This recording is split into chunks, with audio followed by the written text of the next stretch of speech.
Bonsoir à tous et à toutes, bienvenue dans Catch the Ball FR. Nouvel épisode qui va parler de Broncos Ravens, match qui était regardable sur M6 gratuitement, j'espère que vous l'avez vu.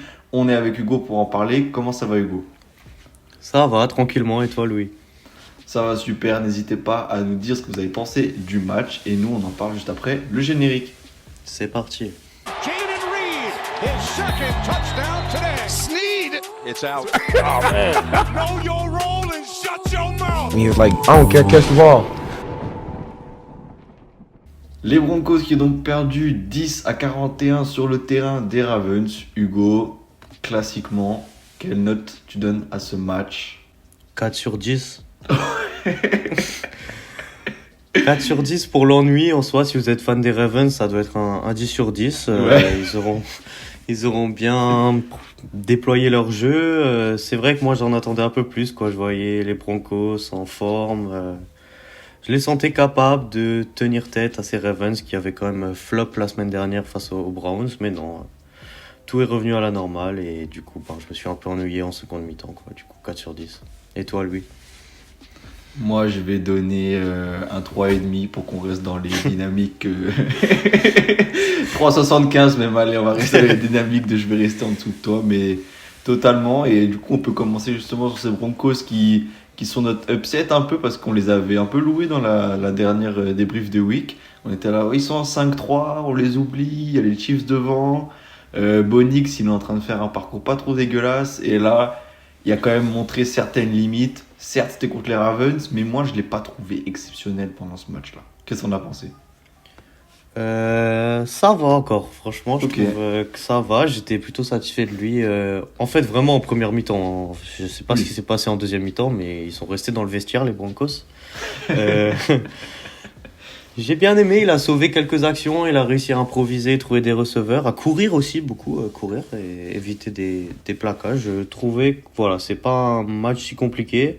Il y a eu d'entrée de jeu cette interception là, ça commençait pas de la meilleure des manières, mais ils avaient réussi à tenir les Broncos en première mi-temps. Mais ouais, ils sont vraiment tombés sur plus fort que. Moi, j'ai quand même trouvé que. Franchement, j'aime bien. J'ai regardé des highlights, j'aimais bien Bonix, du coup, ce rookie. Mais j'avoue qu'en deuxième mi-temps, là, quand même, ce qu'il nous a fait. Il y a quand même eu des passes qui étaient vachement plus hautes. Il a tenté des 4 qui sont pas arrivés. Il y a Sutton, du coup, si on peut parler un peu des joueurs des Broncos avant de vite skipper sur les Ravens. Il y a Sutton qui a fait un bon match, voilà, qui est donc leur receveur un peu coté, leur receveur star. Et j'ai trouvé quand même qu'il n'a pas été hyper bien servi. Il est déjà grand, il a déjà réceptionné des balles qui étaient hyper hautes où un receveur un peu plus petit aurait eu beaucoup de mal. Mais c'est vrai qu'il a quand même des capacités de lancer sous la pression où il recourt dans tous les sens. Il a des bons changements de rythme aussi. Donc pas tout à jeter sur Bonix, mais clairement, il y a un truc qui a pêché et que je loue souvent chez Patrick Mahomes et tu dis oui mais ça dit rien, hein. Le leading d'équipe, ah là il n'y en a pas eu du tout. Oui, tu trouves que non ça. Ah bah là franchement Ça n'arrive pas. en deuxième mi-temps il n'y en avait pas du tout je trouve qu'il a rapidement jeté l'éponge quoi. Tu le voyais, oui je vais essayer de lancer quelques balles mais franchement il n'y avait pas grand espoir dans son regard, non ? C'est vrai qu'ils ont peut-être un peu abandonné trop tôt les Broncos, qui fait qu'on. Je pense que toi comme moi on s'est bien ennuyé en deuxième mi-temps, mais ouais, c'est vrai. Après, franchement, j'ai pas non plus envie d'être si sévère sur les Ok. Broncos. Ils ont pris une gifle, ok, ça fait pas leurs affaires là cette défaite. Ils repassent derrière les Chargers dans la AFC Ouest. Du coup, cette fameuse conférence avec les Chiefs, ouais, comme on en a parlé plusieurs fois. Voilà, c'est une défaite face à des Ravens qui, pour le coup, avaient montré beaucoup de difficultés en défense la semaine dernière face aux Browns, mais qui là ont réussi toujours à briller, bien sûr, offensivement, on ne cessera jamais de le dire, mais à tenir tête du coup aussi aux Broncos d'un point de vue défensif et peut-être à empêcher Bonix, Sutton, tous ces joueurs assez jeunes des Broncos de réagir en deuxième mi-temps.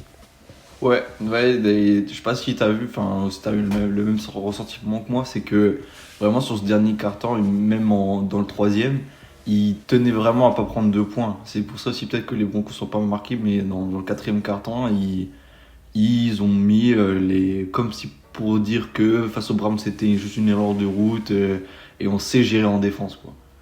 Ouais, c'est vrai, il y avait peut-être cette volonté. Je pense que ouais, c'était vraiment le cas. Ils ont dû bien sentir passer la défaite contre les Browns la semaine dernière et pas vouloir s'en reprendre une cette semaine et surtout rappeler qui ils sont et repartir bien en forme ces Ravens qui voilà, reprennent leur bonne lancée. On parle de quoi alors? Du coup, la course ou les réceptions qui sont tous les deux des stats exceptionnelles encore pour eux ce match-là. On parle de quoi? Là, de la réception déjà? On finit par la course parce que la course elle est trop exceptionnelle. Oui, on peut commencer par la réception. De toute façon, il faut parler des deux, hein. Quand on parle des Ravens, c'est vraiment une attaque double menace, comme on dit. Vraiment, la passe, la course, il y a tout ce qu'il faut. Les receveurs sont là. Zay Flower a fait un gros match, une grosse réception à un moment donné, je crois, en fin de première mi-temps. Ouais. Ils sont bien lancés. Et puis Lamar Jackson. On n'a même plus rien à dire, quoi. Actuellement, franchement, très très fort, très très bon. J'espère que ça va réveiller son grand concurrent en AFC, hein. Patrick Mahomes, parce que là, il est bien parti quand même pour reprendre un MVP. Et du coup, on va avoir 3 et dépasser Mahomes du coup en nombre de MVP. Mais franchement, là, il n'y a rien à dire, hein, franchement, Lamar Jackson. Et chapeau, quoi. j'avais une petite question d'ailleurs par rapport au titre du MVP. Parce que Derrick Henry, voilà, comme ça va faire la transition même. Ouais. Ça fait 9 matchs qu'il marque un touchdown. Ça fait seulement à la week 9 1000 yards parcourus. Là, c'est encore 2 touchdowns sur ce match-ci. Est-ce qu'on l'oublie pas un peu quelque part? Et du coup, il y a cette suprématie du poste de quarterback. Mais est-ce qu'on l'oublierait pas quand même dans l'équation du MVP? Si, c'est intéressant que tu me poses la question parce que c'est pas du tout scripté ou quoi et je me suis posé la question tout seul cet après-midi enfin et je me suis dit que en soi il fait une excellente saison et bon là j'ai pas les chiffres pour comparer sous les yeux mais j'ai quand même l'impression que Christian McCaffrey du coup le running back star des Niners faisait encore une meilleure saison au poste de running back l'an dernier. Et pourtant, ils lui ont pas donné le poste, le titre de MVP. Du coup, oui, tu l'as mentionné, c'est vrai, je pense que ça sera forcément, et c'est d'ailleurs malheureux, on pourrait le dire, un quarterback qui sera MVP. D'autant plus quand en tout cas, un des deux, il y a peut-être encore Jared Goff dans la course, mais le quarterback qui, là, pour moi, en tout cas, devrait être MVP, Lamar Jackson, et en plus dans ton équipe, du coup... Je pense que ça risque d'être difficile pour Derrick Henry de l'avoir, mais c'est vrai qu'il pourrait y prétendre et je pense qu'il va devoir se contenter peut-être d'un Offensive Player of the Year. À voir, Louis, je sais pas ce que t'en penses. Bah ouais, je trouve que du coup, il faudrait qu'on regarde les statistiques, mais oui, c'est clairement le même cas que McCaffrey l'année dernière où mais peut-être Lamar Jackson était quand même du coup seul star dans sa franchise l'année dernière, donc qu'ils le prennent, il y avait peut-être une petite logique, et là il y en a encore une parce que du coup il est dans la franchise de son contender qui serait Derrick Henry. Donc dans tous les cas c'est malheureux pour ces joueurs-là qui se butent et qui font un touchdown assuré par game, et genre c'est ce qu'on avait dit déjà il y a 3-4 débriefs ou 3-4 semaines je crois, et ça fait 9 matchs de suite qui met un touchdown, ça fait depuis le début de la saison qui nous met un touchdown par match, et c'est franchement des stats incroyables, et j'ai même l'impression que Lamar Jackson, toujours avec là son aspect leader, ça du coup j'aime bien le souligner, je pense que tu avais remarqué, mais Ouais. il râle quand il y a des petites actions qui vont pas au bout, mais dans le bon sens j'ai l'impression. Mais Derrick Henry, pour finir sur lui, c'est vraiment trop, quoi. C'est comment le stopper, et Lamar Jackson est un peu dans son fauteuil en king, quoi. King Henry, King Jackson, vraiment, c'est fort, c'est vraiment très fort les Ravens cette saison. On leur souhaite de continuer comme ça, de pas avoir de blessures, mais vu la prestance physique, enfin, j'ai du mal à m'imaginer Derrick Henry blessé, quoi. Mais Franchement, c'est bien que tu viennes là-dessus parce que moi j'avais regardé un truc. J'ai ouais, regardé que leur bye week, elle est hyper tard, elle est début décembre. ok. Et je me disais justement, attention à cet aspect blessure, parce que voilà, du coup, on sait que Flowers, il peut aussi, il grappille beaucoup de yards à la course après catch. C'est Henry, vrai. il court beaucoup.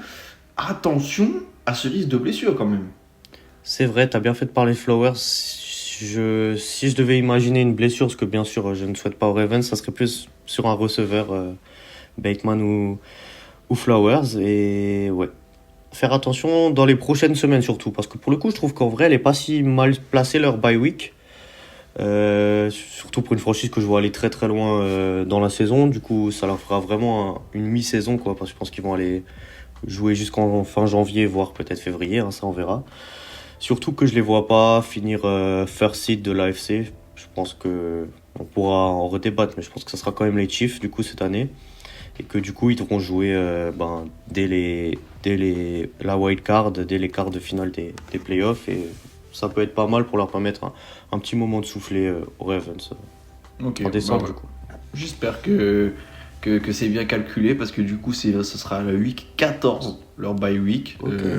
Donc, à voir si il y a une blessure entre temps, mais aussi, il y a aussi cette stratégie de dire oui, on n'aura peut-être pas, même si peut-être il l'espère en début de saison, on n'aura pas la première place, mais là, il y aura peut-être une bye week qui sera une pause pour souffler qui sera nécessaire. Donc, ça peut pencher d'un côté comme de l'autre, et espérons pour eux que ça penche dans le bon sens. C'est vrai pour les Ravens. On leur souhaite du bon pour la suite. C'est une équipe qui propose du beau jeu et du coup, on a hâte de les voir par la suite dans des gros chocs, notamment en playoff. Mais ils vont déjà avoir un gros choc dès la semaine prochaine, Louis. Hein. Ouais. Deuxième match face aux Bengals, le match du jeudi soir, à 2h du matin le vendredi chez nous, du coup. Ravens Bengals, t'as un petit prono, monsieur le pronostiqueur? Hot take. Non.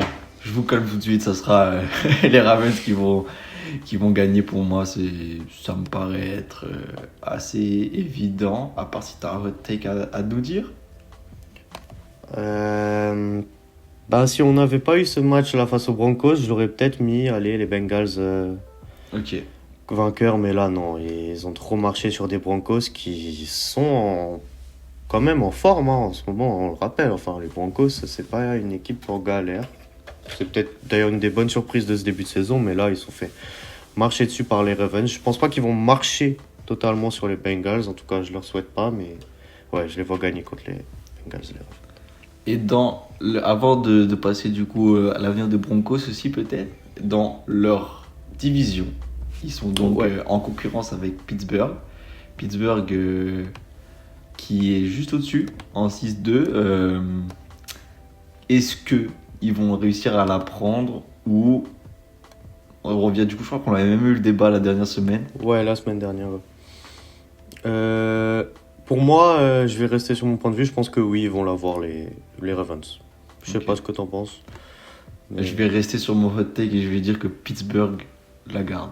Parce que, mais bon, Ok, du ouais. coup, là, va falloir qu'on garde d'un bon oeil les oppositions qui vont les opposer. Par exemple, le 17 novembre, Ouais. date à noter, où à mon avis, on débriefera ce match-là parce que c'est décisif pour cette division.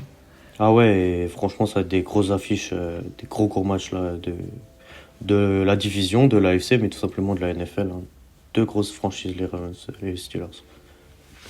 C'est vrai. Et pour les Broncos, du coup, la semaine prochaine, ils enchaînent sur une autre grosse équipe, les Chiefs, du coup, Division Game. Hugo? Ah là. C'était bien là, les Broncos, ils étaient bien lancés. C'était bien lancé, Bonix faisait des belles choses, mais là, après la lourde claque de cette semaine, c'est vraiment pas le beau match pour se relancer. Du coup, ouais, non, ça va faire mal, je pense. Ouais, je pense aussi, mais plus largement, si on regarde leurs futurs opposants, c'est pas Ouais. non plus impossible qu'ils aient quelques victoires, qu'ils puissent emmagasiner quelques victoires. Et est-ce que pour toi, ils vont aller en playoff?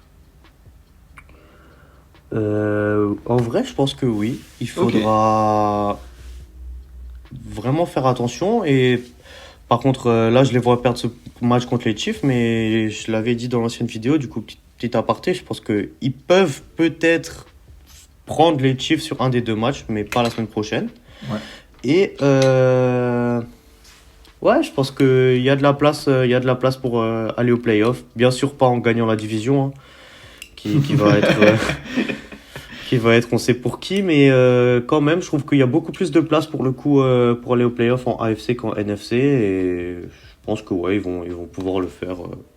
Les Broncos, à faire attention quand même aux Chargers. Je pense qu'en fait, ça peut être leur concurrent direct, quoi, les Chargers D'accord. de Los Angeles, pour une place en playoff. Mais les deux équipes pourraient, pourquoi pas, s'y qualifier d'ailleurs. À part si les Jets sont vraiment réveillés. Mais ça, on en parlera, on en parlera une autre fois, je pense. Pour ma part, je pense pas. Je pense pas qu'ils Ah vont oui, le faire. je t'ai même pas demandé. Ouais. Non, c'est pas grave, mais je les vois quand même prendre des victoires, mais je pense qu'ils vont se faire passer devant par une autre équipe et il y aura peut-être des petits upsets. Par exemple, quand on pense contre les Raiders, c'est ce que tu vois, ça peut être justement des matchs où piège, où peut y avoir un réveil de l'autre équipe et qu'ils n'arrivent pas à concrétiser une bonne dynamique. Et du coup, bon, je sais pas si c'est la bonne vidéo pour te demander ça, mais tu verrais quelle 7 équipes de l'AFC aller au playoff là, parce que moi, j'ai une petite idée après. Dis-nous déjà, comme ça moi je pense que je peux commencer à réfléchir.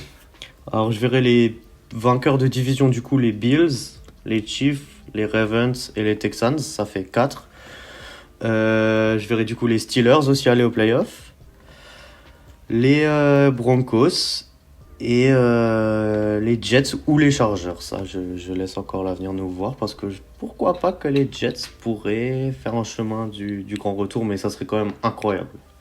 Bah pour ma part, je vais quand même du coup rester dans la continuité de ma cohérence de propos parce que sinon ce serait assez grave. Mais je pense que ouais, peut-être ils vont continuer à perdre contre des petites équipes malgré ce qu'on peut dire sur eux et une bonne forme de Bonix.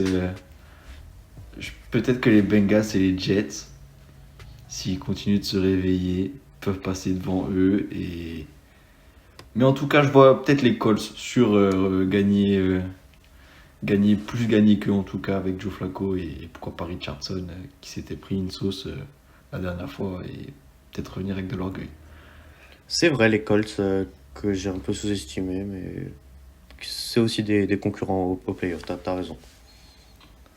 Et ben voilà, on a fini ces débriefs. N'hésitez pas à vous dire ce que vous en avez pensé dans les commentaires. Et c'est toujours un plaisir de débriefer ça avec toi, Hugo. Pareil, plaisir partagé. On a élargi ça un peu à l'AFC, mais c'était deux équipes en forme. Les Ravens, grosse équipe de l'AFC, et les Broncos prometteurs qu'on espère continuer à produire du beau jeu. À bientôt. Ciao.